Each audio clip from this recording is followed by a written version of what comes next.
map. Yes, Olaf is going to be going aggressive, but they don't have the pseudo tanks anymore. Tal is going to be on way more damage here in the Aatrox, as well as the LeBlanc being so different. After having a little bit of a pit stop on the top side, Dread spotted on that ward, pinged out immediately. And as that Rift Scuttler is taken, I believe Bono should be able to make his way over. Chains, are they going to land Yukal? Yes, has to flash, but can't take the claw. And the flash in from Bono picks up first blood, and his Olaf, again, has to be respected. Oh, what a don't. And you start team fighting. That's pretty good for Songyun on the Kai'Sa. So very much a 50-50 on the bot side. The mid lane's been anything but 50-50. Well, Bono's going to Predator forward. Yukal gets hit by the first one as in goes Dread. Lava trying to find more. Bono going to be the first one to go down. Can we get the distortion damage? Dread going to fall. So it is a 1-for-1 in the end, and Yukal going to have control of this lane afterwards. Close to trading. Yeah. Actually, I take it all back. I think that skin looks kind of cool. It looks a little bit like Xin Zhao, though, which is a little bit scary.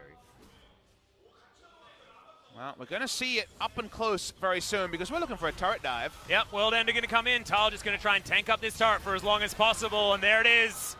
WR, and then you're dead. And then the World Ender is going to be procced, so they don't even need to expend. How they need to. Because of trading up, they can also go contest the red buff, but for now at least, Dread might be overextended. Yep, the lick is not going to land there, and Dread is able to steal that one away. As there's the flash forward from Key. Really wants to get into this fight, as there it is! Killer Instinct comes in! And the Catfish picks up the kill on the bug. They're trying to go in. The Abyssal Voyage. The side of Hanwha Life. Bit of greed being shown by Afrika. Yep, another chain going to land here onto Yukal, but Lava takes the wrong end of that trade. It's Tal that's able to offer something in here for the extra damage. An Infernal Drake going down as Dragon number 1. 1.2 thousand gold. Going to be the lead to play against this Aatrox, and Tal looking a little bit frustrated. I miss his Darius, if I'm going to be honest. Yeah, me too. If Summit can play it, why can't Keen? Exactly. As Keen's going to find a LeBlanc. There's another World Ender. The Umbral Dash is going to get him out of the way of the gravity field as Keen's trying to use that extra movement speed, but it just doesn't matter. Presses W in his general vicinity, and he dies. Short nerf on the duration. Swifty boots. That's my boy. Damn. Oh, my favorite boots in the entire game. As you know all too well, Pop Smithy. We did have a ranked team called Swifty Gunbladers for a reason. We did, and we built them on every champion you could. You know what? Purchase may vary on whether Swifty Gunblade was the right choice. Ezreal was, because Ezreal's been a lot of different things throughout the years, and at the moment, with the double-tier build, he does so much damage in the later stages of the game. Now, they're not 100% the same in that way as bot lane. It's not the same as Proud is going to jump forward. Devour is going to be used to try and keep Songyun alive, but it ain't going to work. Dread just explodes him. The Catfish going to fall down afterwards, and Afrika Freaks find the kill on the back of their rookie in Proud. Proud's best moment comes 14 minutes into game number 1 of his career on the Afrika Freaks. Very nicely done there. Proactive play gets them the Inferno as well. They'll get a charge in this mid lane, though, and Hanwha Life Esports are going to answer with first turret in the mid lane. First Infernal over for Afrika Freaks, but Hanwha Life already have one of those in the bank. It's not going to answer the gold too much, and it looks like HLE is going to get some more work done here in the once again. So Papa Smithy's happy about that. Hanwha Life fans, definitely not. He may be off on the chain, but it does mean that Ezreal fully disengages from the turret, and they take it down. So Hanwha Life get a second turret, Atlas, and that's much more the important bookkeeping than we need to do. Rather here right now, the mini-map shows us not a lot of wards on either side. Just some global objectives going down 1-for-1. This will be Afrika's first turret of the game. And the bottom side, the Infernals are also even between the two. This game, in fact, extremely even. The gold use your Kai'Sa ult to gap close. That's where your 2-item spike is stronger. Speaking of 2-item spike 80 carries, aiming has to run. And there's a lot of gap close coming. Yeah, Abyssal Voyage, but that's right into the quickness. A lot of damage now, but Songyun keeps himself alive with the Killer Instinct. And that is more kills coming in for Lava. Lands the Mimic Chains onto aiming, but he's not going to survive for that long.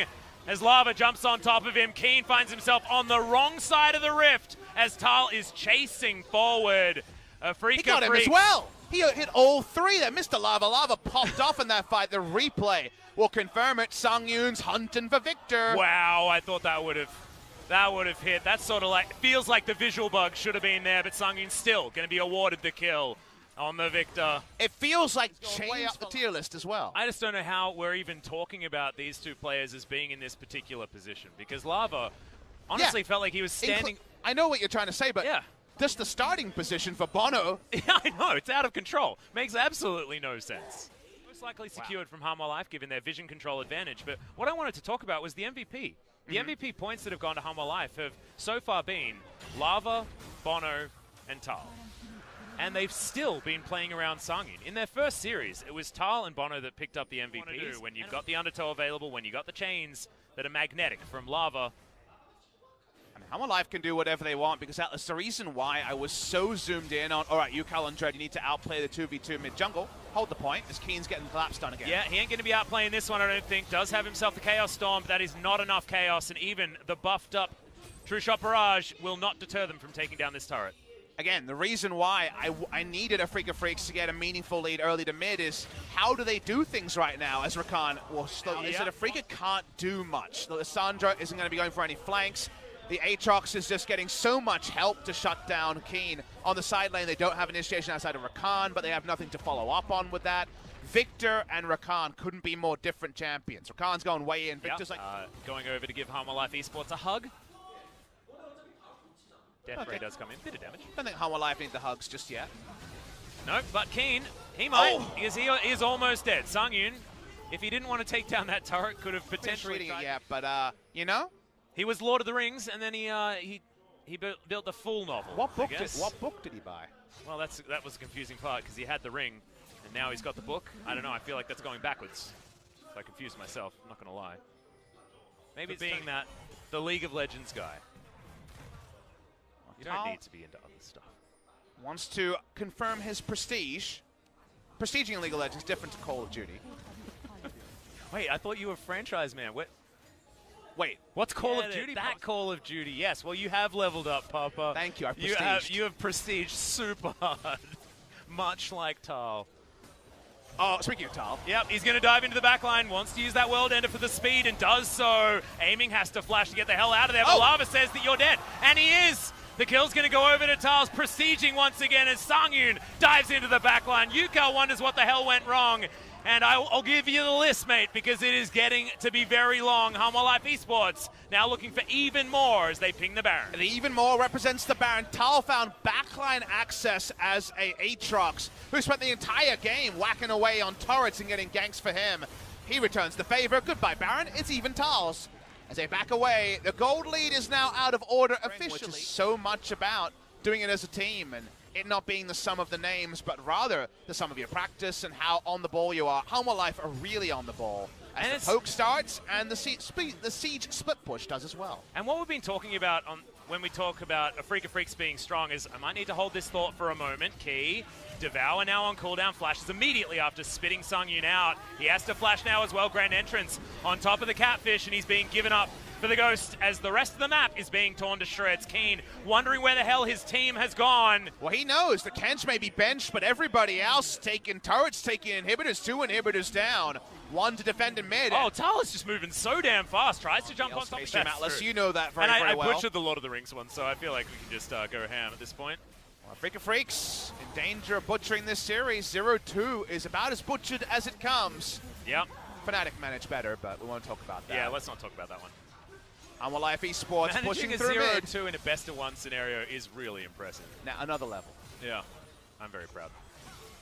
Humble Life Esports, they just want to take the third inhibitor, and then the minions will do the rest.